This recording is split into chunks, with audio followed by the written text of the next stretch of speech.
Bernard Helen asks, I have a question about the cave in my studio space. How do you make time to, quote, curate and design your space versus doing customer work?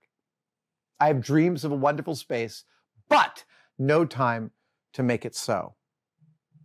That's real. And I definitely have been in that zone. Back in the early days of my freelancing, I would have jobs, sometimes I would have jobs backed up for months, and you almost never got to clean the shop between jobs. But I want to push back, Bernard, on the idea of, but have no time to make it so.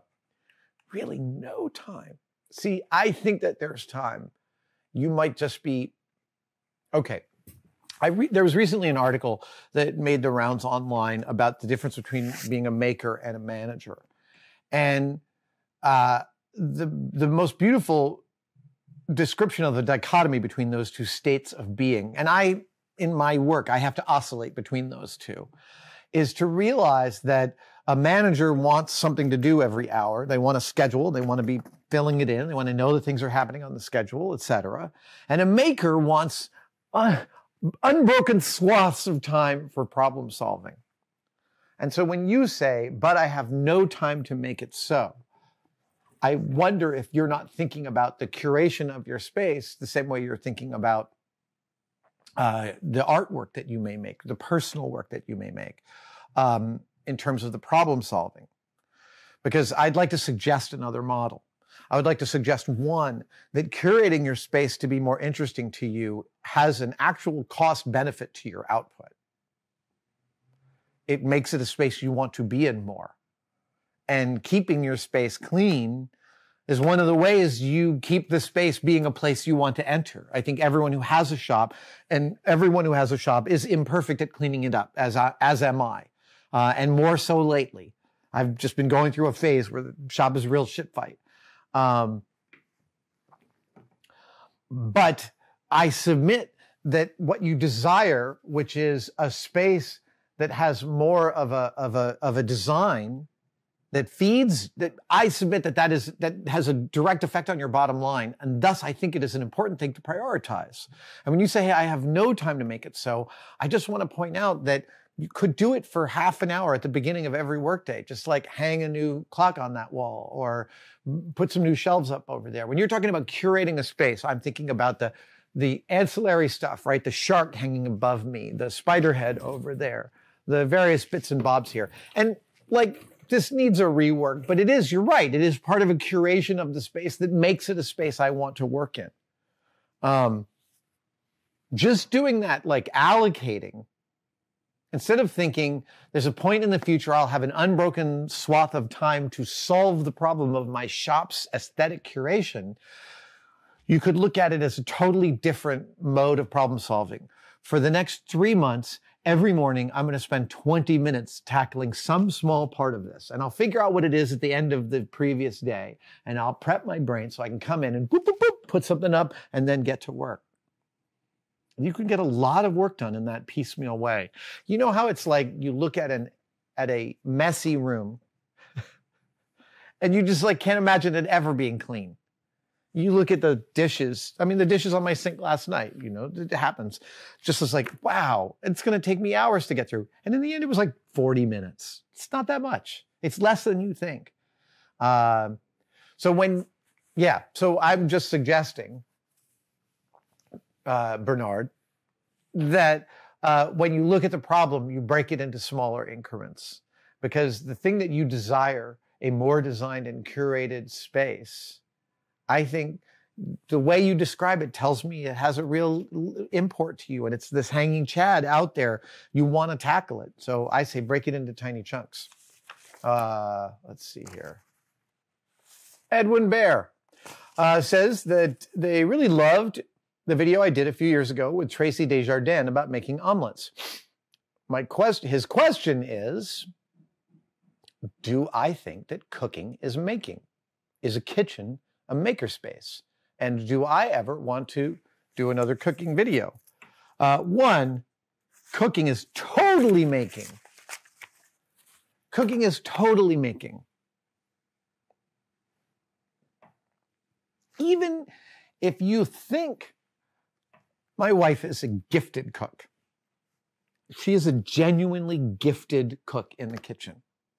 And frequently when you eat her food and you say, this is delicious, she'll say, I'm just following the recipe. And it's true and it's not true. If you make delicious food and you're following the recipes, I submit, well, one, you might have a terrific cookbook. Like the Otto Lengi books are phenomenal, plenty.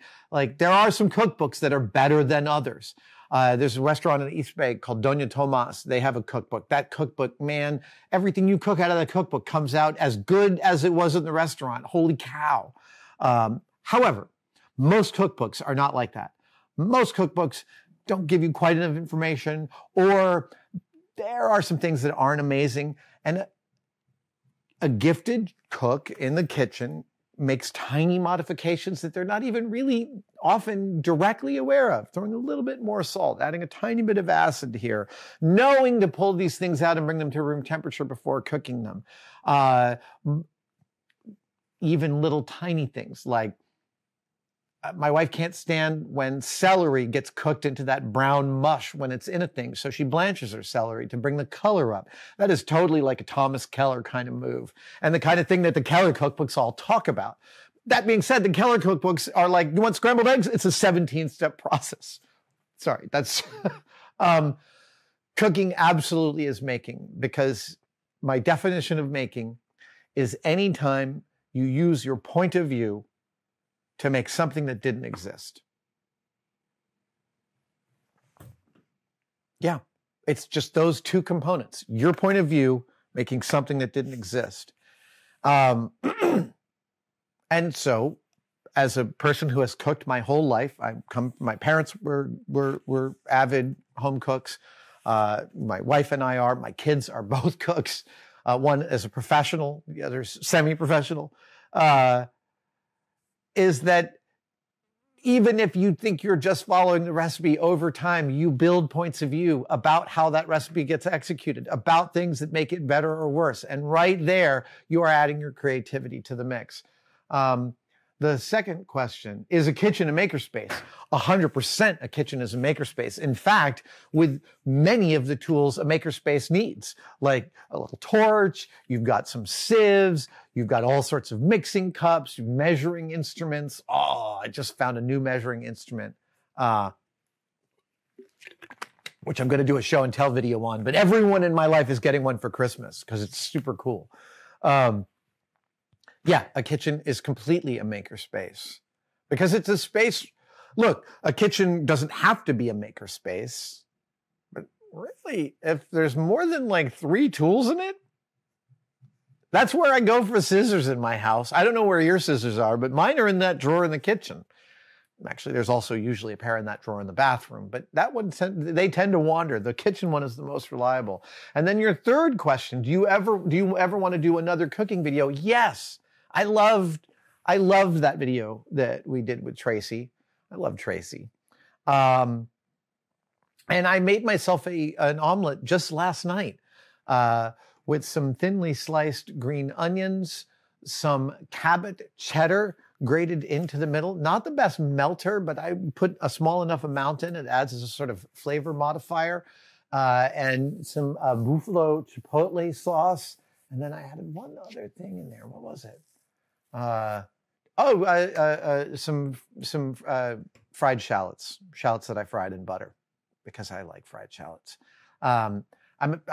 Omelets are, I have an omelet for dinner maybe every 2 weeks. And my omelet flip is getting better and better. So yeah, I totally want to do another cooking video. It's so funny because, yeah, we have done more of them in the past, and we should put that on our list because also my kitchen's really fun to both cook in and film in. So yeah, thank you, Edwin Bear. Those are all 3 great questions about a kitchen. Cooking is making, man. It's making in which the metaphor is text, right? Because we make stuff to feed some aspect of our being, and in cooking, we are making something to literally feed the aspect of our being that processes food into energy. Thank you so much for watching. If you'd like to support us even further, you can by becoming a tested member.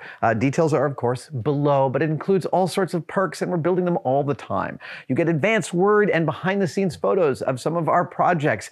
Questions, you get to ask direct questions during my live streams, and we have some members-only videos, including the Adam real-time series of unbroken, unedited shots of me working here in the shop. They are weirdly meditative. Thank you guys so much. I'll see you on the next one.